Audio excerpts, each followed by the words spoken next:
तैँले खाइदिने जागिर यसको जागिर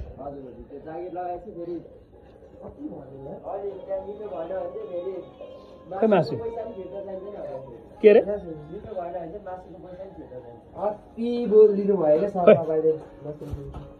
आम्मा कति केजी छ प्र्याक्टिकलमा तपाईँलाई पक्कै कटिङ सिस्टम त सिकायो होला ए यसले त साँच्ची खाना पकाउन जान्दैन थियो अहिले होटल म्यानेजमेन्ट पकेर जानेको सिकेर जानेको कटिङ सिस्टम कट भन्छ भने थाहा होला ल देखा त खै को यसले काटे खै होटल म्यानेजमेन्ट पढेकोले काटेको देखा त के काट्नु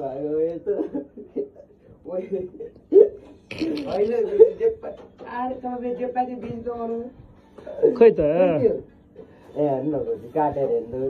काटेकै छैन नि त्यो छुट्टा त लिएर त काटेको खै लाउने हो नि त खुकुरीको दार गर्दन के पार भनेर